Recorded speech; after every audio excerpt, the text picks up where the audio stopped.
ಅಲ್ಲಿಗೆ two house ready ତ ଗ୍ಯಾಂಗ್ସ of Puri ମୋ ଲାଇଫ୍ର ଗୋଟେ ବହୁତ ବଡ଼ ଟର୍ଣ୍ଣିଂ ପଏଣ୍ଟ। ବାବୁଜାନା ଚରିତ୍ର ଲୋକମାନେ ଆଜି ଯାଏଁ ଭଲ ପାଉଛନ୍ତି ସେ ଚରିତ୍ରକୁ। ପୁଣି ଥରେ ଅନୁପମ ପଟ୍ଟନାୟକଙ୍କର ଆଉ ଏକ ପ୍ରୟାସ ଗ୍ୟାଙ୍ଗସ୍ ଅଫ୍ ପୁରୀ ସିଜନ୍ 1କୁ ଆପଣମାନେ ଏତେ ମାତ୍ରାରେ ଭଲ ପାଇବା ଦେଇଥିଲେ, ସେଇଥିପାଇଁ ଆଉ ଥରେ କଞ୍ଚାଲଙ୍କା ୱିଥ୍ ଟେକ୍ନୋ ଆର୍ଟ୍ସ ଆପଣଙ୍କ ପାଖକୁ ନେଇକି ଆସୁଛନ୍ତି। ଗ୍ୟାଙ୍ଗସ୍ ଅଫ୍ ପୁରୀ ସିଜନ୍ 2 ଆଶା ଅଛି ନିଶ୍ଚୟ ଭାବରେ ଭଲ ହେବ। ଆପଣମାନେ ପୂର୍ବକୁ ଯେମିତି ଭଲ ପାଇବା ଦେଇଥିଲେ ଏଇଟାକୁ ବି ସେମିତି ଭଲ ପାଇବା ଦେବେ। The speciality of Gangs of Puri was it was creating the Puri dialect and a type of story जोटा कि समझते आइडेंटिफाई करते समथिंग डिफरेंट किसी दर्शक देखिबे से सेम टाइप रो की रहइबो ताहला दर्शक काहे देखिबे। यदि दर्शक गैंग्स ऑफ पुरी 1 देखिछंती आ जदि सेटाको हम रिपीट करिवु तो हबो नै ना, तेणु it has to be something very different. It has to जहां फिल्म आनतो कि से ओपीडी मार्केट आनतो सब सुपर हिट ही थे से फिल्म देखियो जदि हम सेरा ता देखियो जिबा कि ओपीडी प्लेटफॉर्म रे एटा भी सेति एटा विनम्रतार सब कहूछु सेटा आपण मानकर माने blessings and good wishes and all माने बहुत बड़ बूस्ट भी एटा थिला हमरो इंडस्ट्री को फर्स्ट टाइम पे गोटे वेब सीरीज को एते अप्रिशिएट करिया बहुत बड़ जिंस। आमे सीजन 1 जोठी सारी थिलु सेठु ही आरंभ करछु सीजन 2 आउ टिके लेट हे गला जल्दी करियार थिला बट अपेक्षा करले भल फल मिले, प्रतीक्षार फल भल मिले। तेणु आशा करछु लोक मैंने जमती 1 को अप्रिशिएट करथिले 2 को मध्य सेही बळिया ही अप्रिशिएट करंत। वर्तमान सुधा मार्केट रे किछ दिन कर्म यार प्रोड्यूसर जो ई कंचालकर आपनकर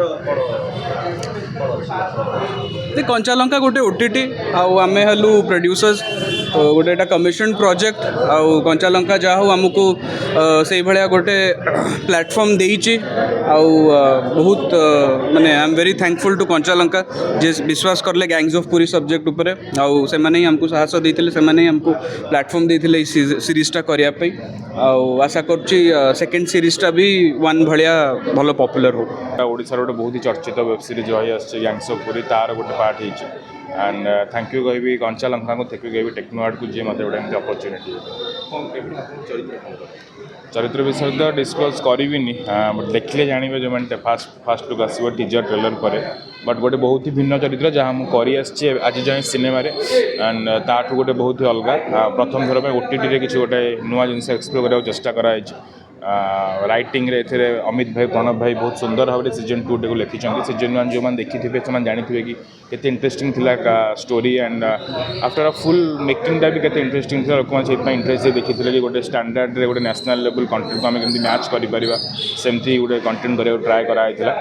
आई थिंक सीजन 2 रे भी सेमती मो कैरेक्टर बहुत ही स्ट्रांग रही। लोक मैंने देखिले जानवे एबे मु डिस्क्लोज करबे।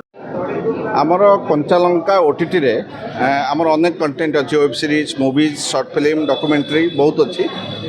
ये सब कंटेंट भितर सबुठु अधिक पॉपुलर एवं सबुठु अधिक व्यूअरशिप देथिबा कंटेंट होचे आमर web series gangs of Puri जोटा कि आम 2022 जून रे रिलीज करथलु। एटा होचे आमर सबुठु पॉपुलर जेहेतु लोक माने एटा को पसंद करिसेंती दर्शक माने, तेणु आम निष्पत्ति करिकरी एथिरे सीजन 2 आणुचु एवं आमर चेष्टा रही जे सीजन 2 सीजन 1 अपेक्षा आहुरी बहुत भल हम एवं बड़ हम। राजा बाहिनीपति जे कि सिटिंग एमएलए पुरीर तांको प्रतिद्वंदी बोली कहि परिबे।